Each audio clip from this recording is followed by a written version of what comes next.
हमारे अंतिम वक्ता के तौर पर मैं डॉक्टर आलोक वाजपेयी जी को आमंत्रित कर रहा हूं। आप में से बहुत सारे लोग परिचित हैं आलोक जी से, कुछ हम लोगों के शोध छात्र बैठे हुए हैं, तो इनके लिहाज से मैं थोड़ा सा बता देना चाहता हूं। आलोक जी हमारे शहर के बहुत ही प्रतिष्ठित मनोचिकित्सक हैं और अपने प्रोफेशन की जो उनकी जो विशेषताएं हैं और जो जिम्मेदारियां हैं उससे अलहदा होकर के, अलग रह करके भी वो साहित्य में, सिनेमा में, संगीत में उनकी बहुत दिलचस्पियां हैं। और पिछले कुछ वर्षों से कानपुर में आयोजन हो रहा है, कानपुर लिटरेचर फेस्टिवल, उसमें आलोक जी की बहुत महत्वपूर्ण भूमिका रहती है। दूसरा, वो एक बहुत महत्वपूर्ण काम कर रहे हैं। हमारे कॉलेज में भी हम लोगों ने एक लेक्चर कराया था कृष्ण को लेकर के, तो आलोक जी आए थे और कृष्ण के बारे में बहुत विस्तार से उन्होंने बात की थी, बहुत रोचक बात की थी। ऐसे ही उनकी दिलचस्पी का क्षेत्र गांधी भी है। इसके अलावा गीता पर भी उनका बहुत अच्छा अध्ययन है। लगातार वो इन साहित्यिक और सांस्कृतिक गतिविधियों में लगातार मौजूद रहते हैं, अपनी सक्रियता बनाए रखते हैं। उनसे हमारी नई पीढ़ी को, खास तौर से युवाओं की पीढ़ी को बहुत कुछ जानने सुनने को मिल सकता है। मैं आलोक जी को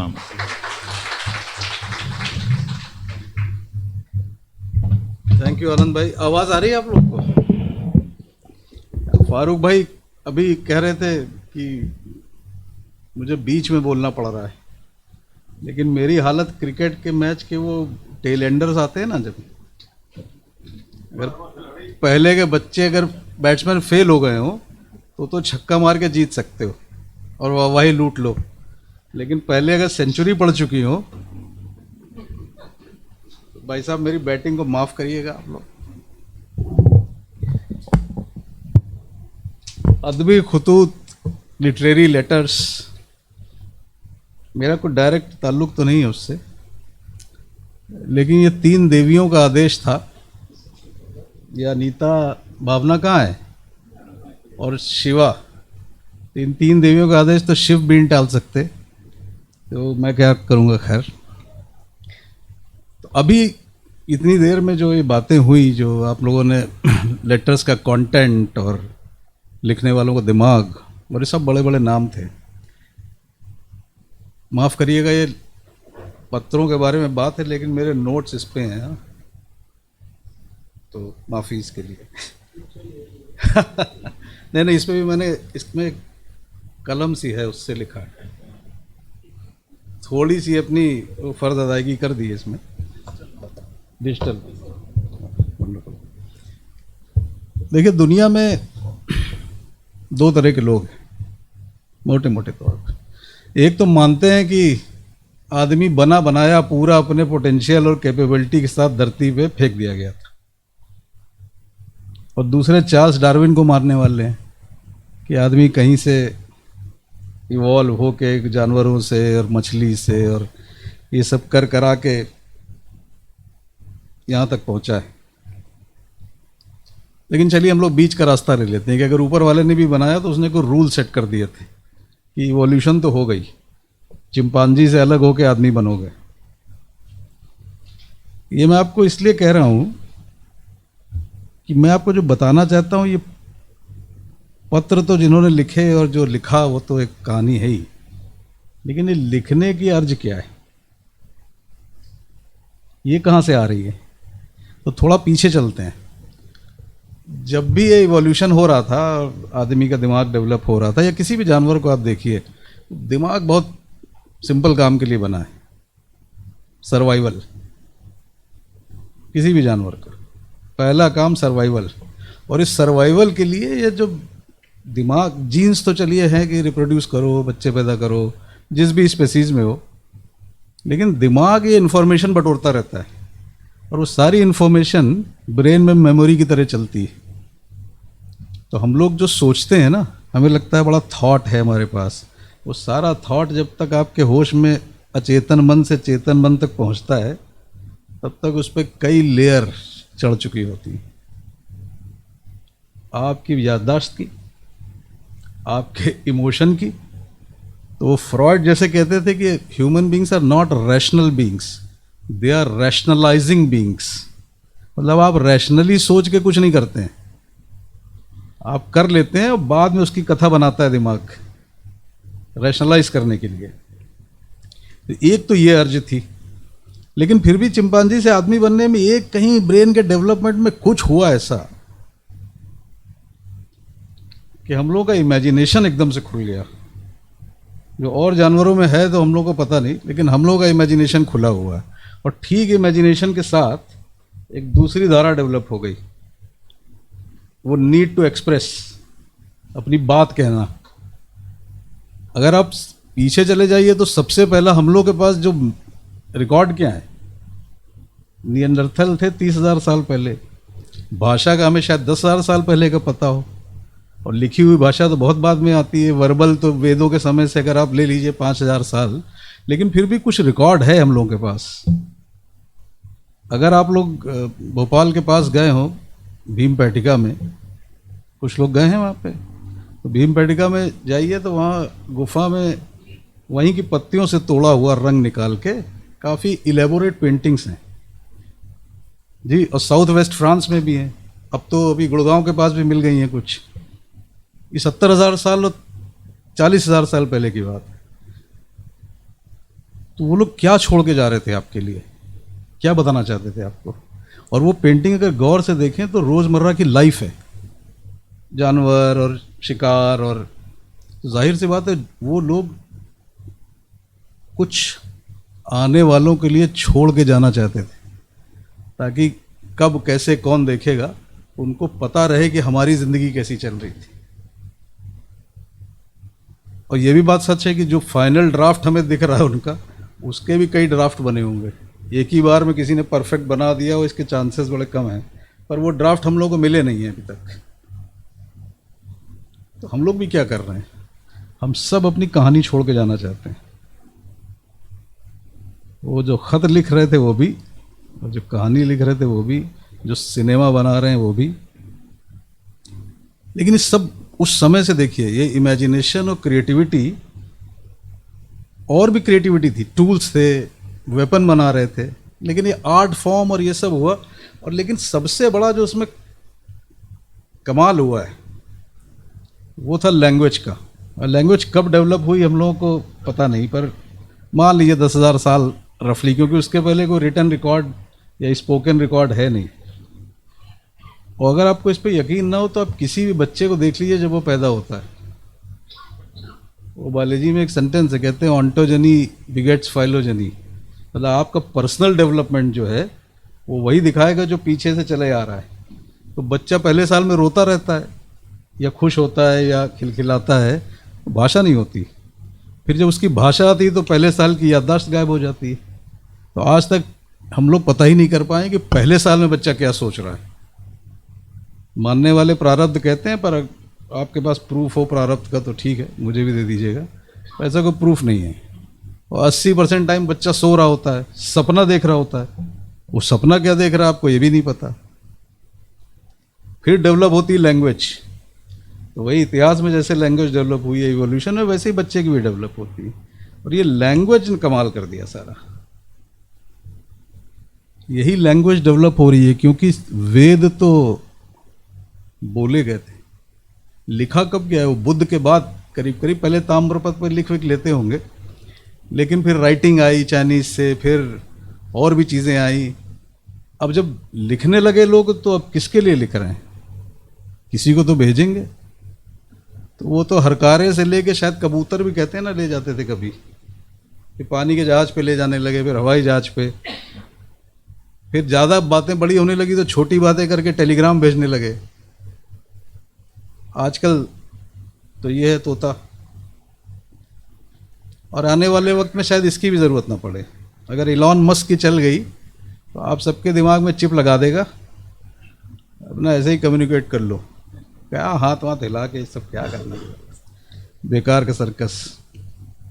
नहीं, पर ये कुछ भी हो, चिप हो चाहे फ़ोन हो चाहे कुछ भी हो, बेसिक उस रोने में, बच्चे के रोने में क्या रहा है एक्चुअली, आप देखिए क्या हो रहा है। कम्युनिकेशन, उसकी जो इनर नीड है जो ज़रूरत है उसको, भूख है, कष्ट है, पेट में दर्द है, वो कम्युनिकेट कर रहा है। तो ह्यूमन बींग्स का एक कमाल है, एक तो मौत के डर में जीते हैं सब, और सारा परपंच दुनिया का मौत का डर के अगेंस्ट में है कि महल खड़े कर लो, कि एंटीला खड़े कर लो, कि एयरफोर्स 1 ले लो, ये सब मौत का भय है। पर चलिए वो इतना गहरा दब चुका है। लेकिन दूसरा बड़ा भय है अकेले हो जाने का, और अकेले हो जाने का कम्युनिकेशन एकमात्र तरीका है जिससे आप जुड़े रहें। तो हमारी सोसाइटी भी देखिए ऐसी डेवलप हो गई, बच्चा रोता है फिर वो बोलना शुरू कर देता है, फिर आप लोग उसको स्कूल भेज देते हो, स्कूल वाले क्या करते हैं, आदमी को बर्बाद कर देते हैं। अच्छे भले इंसान को जो कुछ भी बन सकता था क्लर्क बना के छोड़ देते हैं। इन क्लर्क्स के कई नाम होते हैं वैसे, डॉक्टर, इंजीनियर, प्रोफेसर, ये सब हैं क्लर्क। हाँ सही में हंस रहे हो, तो मजाक नहीं कर रहा। टीचर से ना कहना अपने, नहीं बुरा मान जाएंगे सब। नंबर मत काटना भाई इन लोगों के। बच्चा सबसे पहले क्या कर रहा होता, किसी बच्चे को कॉपी और पेंसिल दे दीजिए आप, वो कुछ बनाएगा ऐसे, सबसे पहले बनाना शुरू करते हैं। वो फिर स्कूल उनको कर्सिव राइटिंग सिखाता है। बच्चे पहले गोला बना रहे होते हैं, फिर वो ट्रायंगल बनाते हैं, स्कूल उनको कर्सिव राइटिंग सिखाता है। ये सबसे बड़ा बदलाव होता है ज़िंदगी में, क्योंकि जहाँ ये राइटिंग शुरू होती है, ये मैं आपको इसलिए बता रहा हूँ कि अभी मैं जब एंड पॉइंट पे आऊँगा तो आप समझ जाएंगे कहाँ से लिंक आ रहा है। ये ब्रेन पूरा सिंक्रोनाइज होने लगता है। आपको इमोशन कुछ भी हो रहा है, खुशी हो रही है, अब आप खुशी एक्सप्रेस करने के लिए आपने एक सभ्य समाज बना लिया है कि नहीं बॉस? अभी सबको तो खुशी दिखाओ, सब लोग अपनी जैसे मन हो, तो अभी अनारकी फैल जाएगी 2 मिनट में। किसी का नाचने का मन करेगा, किसी का ऐसे नोचने का मन करे, कुछ भी कर सकता है। आदमी का दिमाग है, अचेतन मन है, कुछ भी निकला है, पंजे निकला है अंदर से। तो सब कर दिया गया कि आप इसको इमोशन ज़्यादा कम दिखाएं, अपने शब्दों में इसको दीजिए, और भी सभ्य हो जाइए तो बोलिए कम, लिखिए ज़्यादा। ये जो राइटिंग शुरू होती है, ये ब्रेन के इमोशन, उनका थॉट, जो आप कहना चाहते हैं वो एक्सप्रेशन की नीड, इसको पूरा एक मेलोडी मिला देता है, तब लोग लिखना शुरू करते हैं।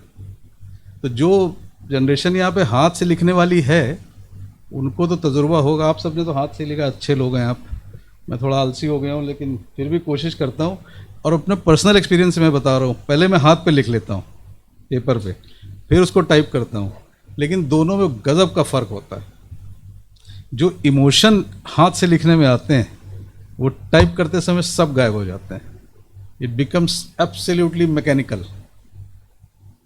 तो अब हम आ गए मैकेनिकल ज़माने में, तो आप फ़र्क क्या करेंगे? पत्र लिखना ज़्यादा बेहतर था। एक यंग आदमी से मैंने पूछा, अभी एक स्टूडेंट से कल ही पूछा, मैंने कहा ये ऐसी एक सेमिनार है तो क्या ख्याल है, पत्र बेहतर थे कि ये? तो वो बोला आप लोग टाइम क्यों वेस्ट करते हो इस उम्र में, है? पत्र लिख के क्या बता लोगे, हम व्हाट्सएप से बता लेते हैं। हमने कहा बिल्कुल बात तो सही है यार तुम्हारी। तो हमने कहा व्हाट्सएप में सब बातें कर लेते हो? उसने कहा सब बातें ज़रूरत भी क्या करने की, है? सब बातें करोगे, ज़्यादा शब्द बोलोगे, ज़्यादा कन्फ्यूजन फैलाओगे, एंग्जाइटी बढ़ाओगे, अपनी काम की बात इन्फॉर्मेशन भेजो। तो मैंने कहा अच्छा, लेटर जो पुराने होते थे, स्कूल में सीखा था ना, पहला लेटर क्या सिखाया जाता है, याद है किसी को? प्रिंसिपल को लीव एप्लीकेशन। और आधा हिंदुस्तान वो भी अभी सही नहीं लिख पाता है। आप लिखवा के देख लीजिए, आज भी लोग गलत लिखेंगे। और उसके बाद आता है एसे ऑन काऊ, फिर लेटर टू माय फादर, ये सब कथा कहानी चलती रहती है। आदमी तो सिखाया इसलिए जाता था कि भाई कम्युनिकेशन का कुछ एक ढांचा सीखो ना दिमाग में। तो अब वो ढांचा हटते हटते आ गया है 160 कैरेक्टर पे। पहले टेक्स्ट मैसेज होते थे, तो आदमी का अटेंशन का स्पैन जो है वो 160 कैरेक्टर रह गया था। अभी व्हाट्सएप में और कमाल हो गया है, व्हाट्सएप में भाषा ही बदल गई है। वो आदमी उधर हंस रहा है, इधर LOL लिख देता है। कई सारे तो मीनिंग समझ नहीं पड़ती है। आजकल एक शब्द चल रहा है गोट, गोट पता है किसी क्यों? बच्चों अरे दुनिया से पीछे ना चलो यार, मोदी जी देश आगे ले जाएंगे, तुम ये रह जाओगे। हाँ देखो सब पता है। हा हा, आप समझ नहीं पाते वो हा जानबूझ के कर रहा है कि सही में हाँ हाँ हो रहा है उसके अंदर से, लेकिन चल रहा है, मतलब सिस्टम ये। तो उसने कहा ऐसा है, लेटर के नियरेस्ट चीज़ होती है ईमेल। ईमेल पे आप लंबी ईमेल लिख सकते हैं। तो मैं भी सोच में पड़ गया कि बात तो ठीक है, ईमेल तो लंबी लिखी जा सकती है, व्हाट्सएप तो नहीं लिखा जा सकता। जब मैं थोड़ा सा ज़्यादा डीप जाके सोचा तब फर्क समझ में आया कहानी क्या थी। कहानी ये है कि कैसे कोई पत्र लिटरेरी पत्र बन जाता है। गालिब साहब कब्ज़ पे लिखते हैं लेटर, तो गालिब के खतूत में है, तो एक नहीं है 10 हैं, कब्ज़ पे लिख रहा आदमी, वाह, और हम पढ़ रहे हैं उसको। तो ऑर्डिनरी आदमी भी जब लेटर लिखता है तो पहले तो कम्युनिकेट कर रहा होता है, दूसरा वो कुछ इन्फॉर्मेशन पास करना चाहता है, तीसरा अगर हो सके उसकी हाथ में हो या अकल में हो तो वो कुछ इमोशन एक्सप्रेस कर देता है। लेकिन जो लिखने वाले होते हैं, जो चित्रकार हैं शब्दों के, उनका कमाल कुछ और है। और ये सब चीज़ आप यकीन मानिए दिमाग में टाइम के सेंस से है। घड़ी वही थी पहले भी जब पत्र लिखे जा रहे थे, घड़ी अब भी वही है, लेकिन वो सेंस ऑफ टाइम जो ब्रेन में है वो फर्क हो गया है। क्योंकि जब आप पत्र लिखने बैठते हैं, कलम कागज सोचते हैं आप, आपकी सोच और वो मोटर एक्ट जो है शब्द बनाता है, उसके बीच में गैप होता है, फिर शब्द चूज करने का गैप होता है, कोई ऑटो करेक्ट वहाँ पे नहीं होता। और पत्र में कितना काटोगे? तो एक इमोशन जो आपका अंदर आ रहा है, उस इमोशन की पूरी कहानी। और जो लेखक लोग होते हैं वो सिर्फ सीधी कहानी नहीं लिख रहे होते। मैं आपसे गुस्सा हूँ, कोई लेखक नहीं लिखेगा, वो ऐसे लिखेगा जैसे इन्होंने पत्र पढ़ा, तो दुनिया की कहानी उसमें आ जाएंगी। क्योंकि वो एक बार अपने से सेल्फ से निकल गया वो, तो फिर वो ब्रॉडर कॉन्टेक्स्ट में दुनिया देख रहा है, और वही उसकी लिटरेरी क्वालिटी ऐड कर देता है। जो लोग नहीं लिख पाते वो सीधे सीधे पत्र लिख देते हैं, लेकिन वो लिखने वाले भी कमाल के थे। वो जानते थे जो हम लिख रहे हैं, इसका इमोशनल असर अगर मुझसे निकल रहा है तो दूसरे के दिमाग पे क्या होगा। इसीलिए इंपॉर्टेंट बात यह थी कि पब्लिक कंजम्पशन की राइटिंग उनकी अलग थी, इंटीमेट लेटर अलग थे। वो इंटीमेसी जो थी ना, बड़ी इंपॉर्टेंट चीज थी। किसको एड्रेस्ड है पत्र वो, तो ये आप लोगों ने बिल्कुल सही कहा कि आदमी को जानने के लिए पत्र पढ़ लो। आप उल्टा देखो जरा, किसको एड्रेस्ड है और किस समय में क्या कॉन्टेक्स्ट चल रहा है उसका। जैसे गांधी ने फिलॉसफी तो सर छोड़ी नहीं थी, कोई ऐसे बड़े अदबी आदमी नहीं थे, लेकिन गांधी के पत्र तो 100 वॉल्यूम है। 1934 में एक एनवलप पे 12 लोगों के नाम लिखे और 13वां नाम अपना लिख दिया। अपनी कुटिया से वो पत्र डिलीवर हुआ। उनका ये 12 लोगों के पास सीरियल वाइज जाएगा और 13वां आदमी में वो मेरे पास वापस आ जाना चाहिए। और उसका कंटेंट आप लोग जानते हैं क्या था? गांधी पे सवाल बहुत उठते थे ना कि औरतें कुटिया में सो जाती हैं उनके साथ, और सुशीला नैयर नहा रही हैं तो बापू उधर टॉयलेट सीट पे बैठे हैं। गांधी ने कहा इस कहानी ख़त्म करने के लिए बिल्कुल वैसे ही वेस्टर्न लोगों की तरह कि छुपाना तो कुछ था नहीं, गांधी को छुपाया कुछ नहीं, लंबा सा पत्र लिखा। उनका बिल्कुल सच, लेकिन मेरी कुटिया के द्वार खुले हुए हैं, कोई भी आके देख सकता है। आपको जो भ्रम है कि यहाँ कुछ वासना के खेल चल रहा है, वो नहीं है। ये भी सच है कि कभी कभी सुशीला नैयर नहाती हैं, मैं किताब पढ़ रहा होता हूँ टॉयलेट सीट पर, मैं आज तक नहीं जानता सुशीला नैयर ने कपड़े पहने कि नहीं पहने। पानी के स्प्लैश से मुझे पता चल जाता है, लेकिन उन्होंने पहने कि नहीं। ये महात्मा गांधी लिख रहे हैं, ये अच्छा गलत लोगों के हाथ में पड़ा नहीं खत, ये जो रहा सा बचा हुआ है वो भी खत्म कर डालते वो। लेकिन 12 लोग, और किसी ने पढ़ा नहीं वो खत, उन्हीं 12 के अलावा। 13वां गांधी के पास वापस आ गया। वो बाद में डिस्कवर हुआ। ऐसे ही टैगोर साहब थे, टैगोर के गांधी के खत और ये सब तो है ही, लेकिन टैगोर ने 500 पत्र करीब लिखे मिस महलानोबिस को। और टैगोर क्या लिख रहे थे उसमें, देखिए शायद अगर मेरे पास हो तो, हाँ, the thought of death is not leaving my mind in our world, we are somehow connected to one another through our different selves, sometimes deeply and sometimes lightly. All of those are included in my life. I am not reluctant regarding anything in this world. This means I live quite intensively. But the more life is extended, the more happiness and sorrow also occurs. मतलब टैगोर साहब इस वक्त, और टैगोर का सौरव तो हम सबको मालूम ही है, कितने बच्चे मरे, क्या हुआ. वो आदमी था क्रिएटिव, अपना सारा दुख पलट देता था. पर ये जो लेटर लिख रहा है, this is absolute intimate letter है. ये पब्लिक कंजम्पशन के लिए नहीं, क्योंकि किसी को भी आप बताएंगे वो क्या समझेगा. वो इन लोगों का जो कॉन्टेक्स्ट होता था, हम लोग अक्सर बहुत सारा साहित्य, बहुत लेटर वेटर सब आउट ऑफ कॉन्टेक्स्ट पढ़ लेते हैं कि वाह वाह क्या लिखा है. ये वाह वाह क्या लिखा कि बियॉन्ड 3-4 लेयर जो उसकी है, कि वो क्या सोच रहा है, किसको लिख रहा है. मतलब गांधी, यही गांधी अपने बच्चों को लेटर लिखता था कि जहाँ रहो वहाँ महको और दुनिया महकाओ. और यही गांधी नोआखाली में लेटर लिख रहा है पटेल को कि मैं 3 बजे उठ जाता हूँ, 4 बजे तक मैं ये काम करता हूँ. फिर वहाँ की दिनचर्या लिख के लिखते हैं, सुना नेहरू मुझसे मिलने आना चाहता है, अब मेरे किसी से मिलने का फ़ायदा क्या, और तुम लोग मुझसे प्रश्न कोई पूछते ही भी क्यों. अब सौरो एक्सट्रीम. नोआखाली जो गांधी का फाइनेस्ट आवर था, तो गांधी के लेटर भी कमाल के लेटर्स हैं. बोस और नेहरू जिनके पीछे राजनीति चल जाती है, नेहरू, बोस बीमार होते थे तो पहला पत्र वो नेहरू को लिखते थे. और लिखने के बाद जब मतभेद भी था तो भी बोस लिखते थे उसके बाद कि मैंने ये जो लैंग्वेज लिखी है, if you feel bad you tell me. तो नेहरू का था ठीक है, it's okay to be open. मैं ये सब आपको उदाहरण इसलिए दे रहा हूँ कि ये सब सोचने वाले लोग हैं. लेटर लिखने में आप लोगों में से लास्ट लेटर किसने लिखा था हाथ से? आपने लिखा सर? लिखते रहिए सर, कुछ लोग तो बचे रहे. भेज भी दिया करो, बचाओ नहीं. अनसेंट लेटर्स की भी एक दास्तान है पूरी. हाँ, प्रेमिका का तो ठीक है, वो ठीक. आजकल पढ़ते नहीं है वैसे, वो सब लाइटर से लेटर जलाए भी जाते थे ना मोहब्बत में.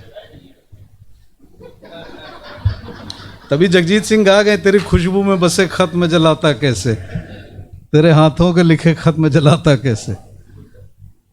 हाँ नहीं, लेकिन आजकल बच्चों को 2 बटन बहुत पता है. तो डिलीट बटन पता है व्हाट्सएप पे, तो बड़ी सुविधा है. पहले तो लेटर जलाओ फिर भी राख मिल जाती थी. लेकिन इस व्हाट्सएप और इस चक्कर ने इन बच्चों का बड़ा बुरा हाल कर दिया है ना. हाँ या ना?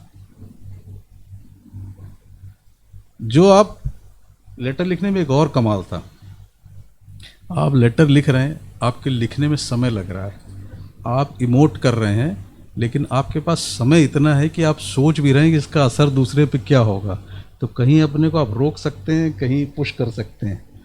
आपने पत्र भेजा, अब तो इनलैंड पोस्ट कार्ड लिफाफे सब गायब ही हो गए. जब जाते थे तो पहुंचा, आपको पढ़ा, आपको प्रेम आया, क्रोध आया, लेकिन जब तक आप लेटर का जवाब दोगे तब तक आपके इमोशन की स्पाइक खत्म हो जाएगी. तो आप इमोशनल हो के सींग नहीं लड़ाओगे एक दूसरे से. जब मिलोगे तब तक इमोशन खत्म हो गया, बात कर लो. अभी व्हाट्सएप में ये नहीं रह गया है. व्हाट्सएप लोग खोलते हैं, इससे पहले कि अपने इमोशन को शब्द में बदल पाए वो टाइप करना शुरू कर देते हैं. और आधी चीज़ें व्हाट्सएप सजेस्ट कर देता है ऑटो करेक्ट में, और वो भेज देता है. और अगर 1 मिनट 2 मिनट में जवाब नहीं आया तो 10 और लोगों के पास चला जाता है. तो एक आदमी की एंग्जाइटी 50 लोगों की एंग्जाइटी बन जाती है. तो सब बंदर बन के उछल रहे हैं इस वक्त. आपको कोई गाली भी दे रहा है व्हाट्सएप पे, तो भी आपको पता नहीं उसकी गाली की इंटेंसिटी क्या है, और आपको ये भी नहीं पता प्रेम क्या है. और जवाब लिखने को ये बड़े कमाल के लोग हैं जिन्होंने बनाया है. वो आदमी की कमज़ोरी बहुत अच्छी तरह जानते हैं. आपसे लिखना छुड़वा दिया उन्होंने, और आपको इसमें लगा दिया है कि अब आपकी एंग्जाइटी है तुरंत जवाब देना. तुरंत जवाब देते हैं ना. व्हाट्सएप में वेट नहीं कर पाता आदमी समझो, ईमेल में फिर भी वेट कर लेता है, तुरंत लिख दो. उसने कहा आई लव यू, अबे सोच लो आई लव यू है कि नहीं, आई डोंट लव यू. उन्हें आपने मुझसे उस दिन ये कहा था, अरे किस दिन कहा था, अब वो आदमी अपनी सफाई देने लगेगा। पहले वो क्या कहा था, क्यों कहा था, किसी को कुछ याद नहीं है। तो मेमोरी तो मतलब भ्रष्ट है ही, लेकिन इमोशन ऐसे मेटेरियलाइज्ड मैकेनाइज्ड इमोशन चल रहे हैं। इसका बड़ा फ़ायदा है, जिनको फ़ायदा है उनका फ़ायदा ये है कि आप जितना ये यूज़ करेंगे उतना कम दिमाग इस्तेमाल करेंगे, और जितना आप कम दिमाग इस्तेमाल करेंगे उतना शासन करना आसान है उनके लिए। नम्ब क्राउड, आप डम्ब रहिए, नम्ब रहिए, इसी में फंसे रहिए, वर्चुअल वर्ल्ड में जिए, उनका सवाल मत पूछिए। और ये आप अपनी सरकारों को भी दोष मत दीजिए, मैं किसी पॉलिटिशियन को नहीं कह रहा हूँ, वो भी गुलाम है, वो अमेरिकन कॉरपोरेशंस के गुलाम है। ये बकवास है बिल्कुल कि मोदी जी कुछ कर रहे हैं कि योगी जी कुछ नहीं कर रहे हैं, वो वही कर रहे हैं जो उनसे करवाया जा रहा है। और एक एक गेम इस पे एक एक जितनी है, आप ये समझिए ये सब चीज़ें आपकी नेचुरल स्किल जो आपने मिलियंस ऑफ ईयर्स में डेवलप करी थी, लिखने की, सोचने की, दूसरे की केयर करने की, अपने इमोशन होल्ड करने की, जवाब देने के बीच में गैप क्रिएट करने की, इस गैप में ही तो बड़ा लिटरेरी वर्क और नॉन लिटरेरी वर्क क्रिएट होता है। तो गालिब सोच के लिखते हैं, वाजपेयी जी ऐसे ही लिख देते हैं, तो वाजपेयी जी को कौन याद रखेगा, कोई नहीं रखेगा। गालिब सोच के लिखता है, और गालिब लिखते समय जानता है कि इन तक पहुंचेगा तो इनके दिल पे असर क्या होगा। हम लोग को इतना सोचने की ज़रूरत नहीं, क्योंकि आप इसमें ऑटो करेक्शन में क्या क्या लिख डालते हैं, लोग लिख रहे हैं लोग। तो सवाल ये नहीं है कि आप ये इस्तेमाल करेंगे कि वो, लेकिन मेरी एक सलाह है आप लोगों के लिए, सफ़ेद बालों वालों को छोड़ो, हम लोगों का तो, हम लोग रास्ते में हैं दूसरे, तो तुम लोगों को भी बड़ा लंबा खेल खेलना है। तो कम से कम 2 पेज हाथ से लिख लिया करो, है ना। और प्रेम पत्र में क्या यार, कुछ लिखो प्रेम पत्र। ये आई लव यू क्या होता है, आई लव यू, हाँ नहीं, वो तो वैसे भी अरे वो ऐसे भी खाएंगे, ऐसे भी खाएंगे, क्या फर्क पड़ रहा है उसमें। नहीं नहीं, लिख के रखो, अनसेंट लेटर्स बना लो, कुंजी में रखो, बाप ना पकड़ने ताकि उसको। इसलिए कह रहा हूं कि वो लिखोगे तो 20 साल बाद तुम लोग ऐसी महफिल कर पाओगे।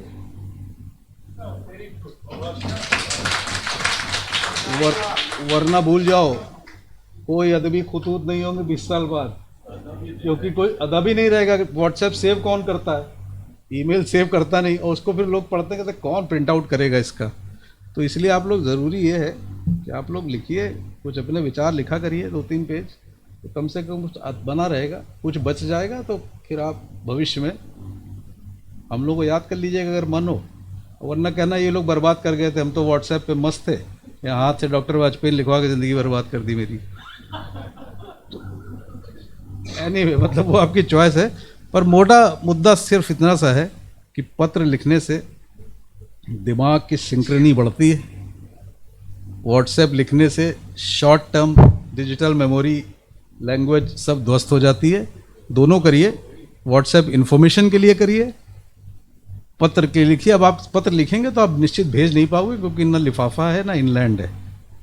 तो पहले हाथ से लिख लिया करो, फिर ईमेल पे टाइप कर लिया करो। ईमेल लिखना is still nearer to writing letters, right. बाकी सब छोड़ दो, और वरना इलॉन मस्क चिप ला रहा है, आराम से सब लगा लेना, ऐसे संप्रेषित कर देना। आंख बंद की, पुराने बाबा लोग नहीं, आंख बंद की पहुंच गया, आराम से यहाँ से जाएगा सैटेलाइट, सैटेलाइट से जिस तक पहुंचना है पहुंच जाएगा। तो वो वक्त आ जाएगा लाइफ टाइम में तुम लोगों के। तो एनीवे, तो छोटी सी बात ये थी, बाकी सेंचुरी हो ही चुकी है, 10 रन मेरे थे बस। Thank you. बहुत बहुत शुक्रिया डॉक्टर साहब, ये 10 रन ही कई सेंचुरियों पर भारी थे। बहुत महत्वपूर्ण वक्तव्य रहा, हालांकि संक्षिप्त रहा, लेकिन जो हम लोग नहीं कह पाए थे और उसी साहित्य के दायरे में चीज़ों को बात करना समझना चाह रहे थे। लेकिन आगे की जो बात है, और ख़ासतौर से हमारी जो युवा पीढ़ी है उसके लिहाज से, और जिन हालातों से हम लोग आजकल गुजर रहे हैं, और उसमें चाहे वो हमारी कल्पनाशीलता का मसला हो, हमारी सृजनात्मकता का मसला हो, हमारी भाषा को लेकर के हो, ये जो सारे पहलू हैं जो ज़िंदगी का बहुत अहम हिस्सा हैं। दरअसल अब हम ये जानना समझना भी भूल चुके हैं कि अहम क्या है। अहम तो वो है जो बाज़ार हमारे सामने रखता है। केदार जी की एक कविता की 2 पंक्तियाँ मुझे ध्यान आ रही हैं। वो लिखते हैं कि ये बाज़ारों का समय है, बाज़ार में न जनता है न धूल, दोनों को साफ कर दिया गया है। तो ये समय ऐसा समय है जो बहुत चुनौती का समय है, और हम लोग कोशिश करते रहेंगे कि हमारा इस तरह का आयोजन आगे भी हम करते रहें। ये जो आज का हमारा ये सत्र हुआ है, इसमें आप जितने हमारे उपस्थित साथी लोग हैं और जो युवा विद्यार्थी हैं, छात्र हैं हमारे, इसमें ज़्यादातर रिसर्च स्कॉलर्स हैं। तो आपके मन में कोई बात उठ रही हो और इस तौर पर कि वो अगर सवाल जवाब के तौर पर संभव हो सके, क्योंकि लंबी टिप्पणियों के लिए हमारे पास उतना अवकाश नहीं है। 1-2 टिप्पणियां तो ली जा सकती हैं, लेकिन अगर सवाल जवाब आपके मन में हो रहा है, जो हमारे वक्ता रहे आज के प्रियंवत जी हैं हमारे बीच में ही कहीं, तो प्रियंवत जी भी आ जाएंगे। तो आप लोग अपनी तरफ से अगर कुछ कहना चाहते हो इस सिलसिले में।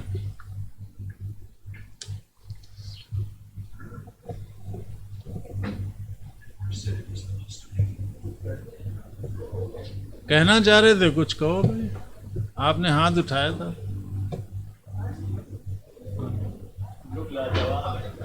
नहीं नहीं,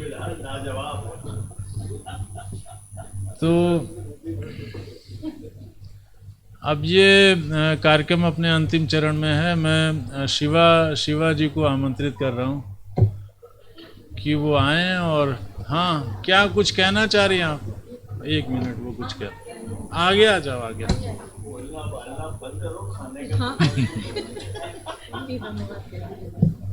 आप कर दीजिए। अरे नहीं, अरे नहीं, अरे आप, अरे कर दीजिए। हाँ, इधर से आ जाए, इधर आ जाओ, इधर आवाज यहाँ से जाएगी। साइड वाला माइक नहीं है।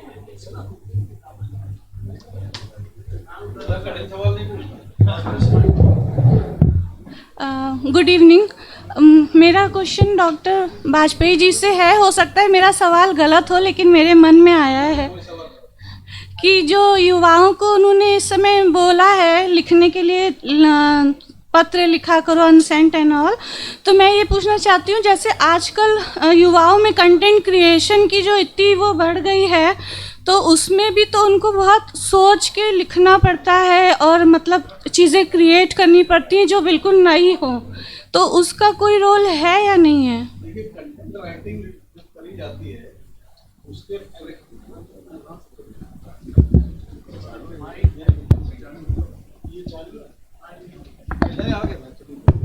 नहीं, देखिए, कंटेंट राइटिंग जो है जिस तरीके से समझी जाती है, ये सब मॉडर्न क्रिएशन है मार्केटिंग एडवर्टाइजिंग वर्ल्ड के। आप ये देखिए, 1990 के बाद से पूरे देश में एक नई डिक्शनरी तैयार हो गई है। आपने ये टर्म सुने नहीं होंगे पहले कभी, चाहे वो मार्केटिंग वाले कर रहे हो, चाहे वो फाइनेंस वाले कर रहे हो, आपको भाषा ही बदल गई है आपकी। Everybody is talking content creation. अरे तो प्रेमचंद क्या कर रहे थे, क्या कर रहे थे? वो कंटेंट की कहानी बना रहे थे कि कंटेंट का डायलॉग बनता है, कि कंटेंट की शायरी बनती है, कि कंटेंट का पॉलिटिकल मैनिफेस्टो बनता है। एवरीथिंग इज कंटेंट, ठीक है। लेकिन जिस कंटेक्स्ट में आप कंटेंट कह रही हैं, वो content has been decided by other people. वो बात समझिए, वो आपको बता रहे हैं कि ये सोचो, ये प्रेजेंटेशन दो। पावर पॉइंट आप देखते हैं ना, पावर पॉइंट, हमारे कुछ दोस्तों ने पावर पॉइंट बंद कर दिया इस्तेमाल करना, वो इसलिए कि वो आदत पड़ी हुई। अब पावर पॉइंट में आप कितने भी क्रिएटिव हो जाएं, आप एक फ्रेमवर्क में ही चीज़ बना सकते हैं, उसके बियॉन्ड आप कुछ कर नहीं सकते उसमें। तो ये डिटर्मिनिस्टिक काम जो हो रहा है, तो क्रिएटिविटी उसमें आ सकती है ना। लेकिन आप तो एक बात आप खुद ही बता दो, अमूल का ऐड आप देख रहे हो बरसों से, वो तो डेथ हो गई उनकी अभी। मॉडर्न टाइम्स में अमूल की टक्कर का ऐड नहीं बना पाता कोई। और वो सिंपल हफ्ते की न्यूज़ आइटम उठा के बना देते हैं वो। क्योंकि सोच सिंपलिस्टिक है। आप क्रिएट कुछ भी करो, सोच में तो सिंपल होना चाहिए आपको। पत्र लिखना मैं इसलिए नहीं कह रहा था कि कुछ बड़ा नोबेल प्राइज़ मिल जाए किसी को, लेकिन ये चीज़ मैंने कमल हासन साहब से सीखी है। कमल हासन साहब रोज़ 3 पेज लिखते थे, अब शायद लिखते हैं कि नहीं। तो मैंने उनसे कहा कि भाई कितने काम करते हो आप, ये लिखते हो, सिनेमा बनाते हो, सिनेमा लिख रहे हो, प्रोडक्शन कर रहे हो, अपनी बेटी के कंसर्ट में जा रहे हो, मोहब्बतें भी कर रहे हो 4-4 5-5। हम लोग भिखारी लोग 3 पेज क्या लिखना, 4 मोहब्बतें नहीं कर पाते हैं। तो बोले नहीं, मैं तो जैसे एक्सरसाइज करता हूँ वैसे मैं लिख लेता हूँ। That means it's part of his routine. My question may have been stupid, but what I wanted to know कि how are you managing all this? He said it's part of my routine. तो ये सब तो individually decision लेना है, कुछ में कुछ करना नहीं। हाँ, वही लेटर टू एडिटर लिखे जाते हैं, अभी भी लिखते हैं लोग। नहीं, मैं आपको सही बताऊं, मैं बेंगलोर से कानपुर लौटा था 98 में। मैंने टाइम्स ऑफ इंडिया में कॉलम शुरू किया था एडोलेसेंट सेक्सुअलिटी पे। सर वो नहीं, उसमें एडवर्टाइज कर दिया था उन्होंने। ये ठीक बीजेपी की सरकार पहली बार जब आई थी उसके पहले की बात है। और ये कहा गया कि अपने क्वेश्चंस भेजिए। लोग पत्र लिख के भेज रहे थे, मतलब पोस्टकार्ड, एनवलप्स ढेरों की तादाद में, क्योंकि वो सब सुविधा थी लिखने की। अभी तो ये कैसे लिखोगे? पोस्ट एंड टेलीग्राफी नहीं चल रहा है, वो तो झंडे भेजने में लगा हुआ है। तो हाँ, ऑनलाइन तो ईमेल लिख दीजिए, फिर खत्म किस्सा। तो ठीक है, जो कंटेंट क्रिएट करना है करो, क्या करना है भाई। वही वीएफएक्स इस्तेमाल करके RRR बनती है, उससे वो बना देता है बाहुबली, और सब नगलची बंदर आदि पुरुष बना देते हैं। Same VFX, same team. अब क्रिएटिविटी किसकी और किसकी नहीं है तय कर लो। 1 लाख गुलजार हैं देश में, गुलजार साहब ने पैदा किए हैं सब। वो ऐसी कविता बताते हैं कि वो सब सोचते हैं हम गुलजार हैं। तो महमूद एक फिल्म में शेर कह रहा था, उनका शायरी कर ले, तो उसने कहा हाँ शायरी कर लेते हैं। उसने शेर पढ़ा था, आग पानी ठंडी सड़क ताड़ का पेड़। अरे हाँ, मतलब कॉमिक फिल्म का था। अब आप कहें कंटेंट है कि नहीं, फिल्म में तो डायलॉग था, कंटेंट है। तो ये तो कौन क्या कर रहा है वो उसकी इंडिविजुअल बुद्धि पे है। But what I am trying to say, it should be directed from within. आपका अंदरूनी सेल्फ जाहिर होना चाहिए।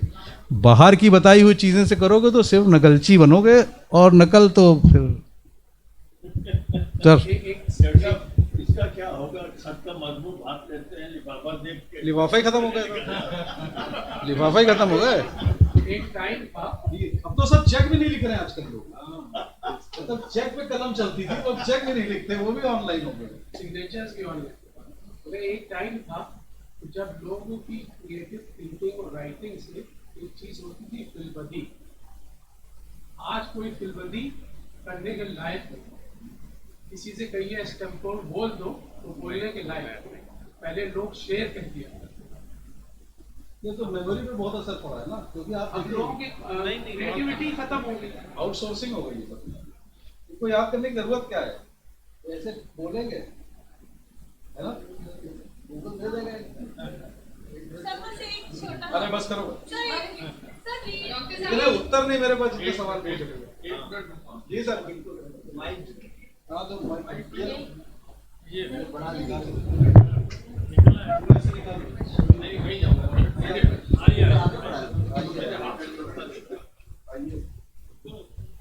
बिल्कुल मैसेज की तरह बोलिएगा, जो उसको बताइएगा।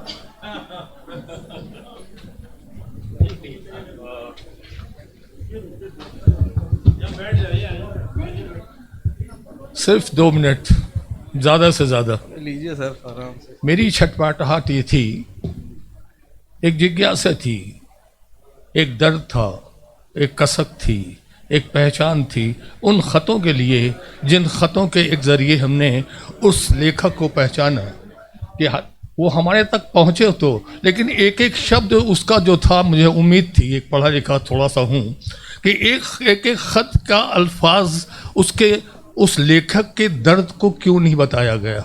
क्यों लिखा उसने? केवल खत लिख दिया, खाना पूरी हो गई क्या उसकी?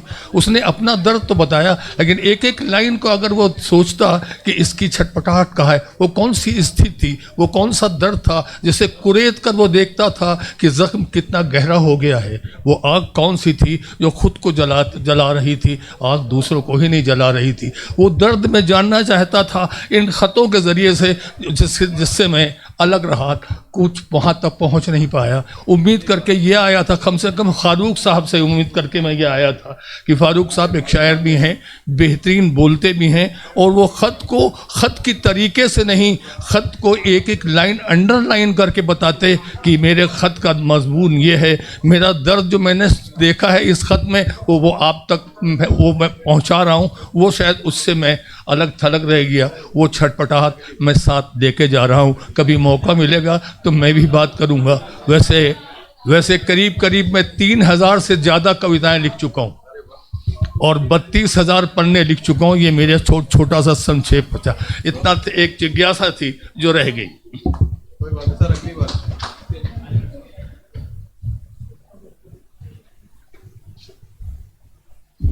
आप सबका बहुत बहुत धन्यवाद। आप अपना कीमती समय निकाल के आए और चाय आपका वेट कर रही है। प्लीज़ चाय पीजिए, और बहुत सी बातें हैं फिर नेक्स्ट टाइम करेंगे। Thank you Shiva, thank you very much. Shiva के लिए ताली बजा दो भाई। फिर मिलेंगे सबको। Thank you. भावना और अनीता के लिए भी प्लीज। अनीता जरा एक बार इन तीनों देवियों के लिए ताली बजा दो, और आनंद भाई के लिए भी।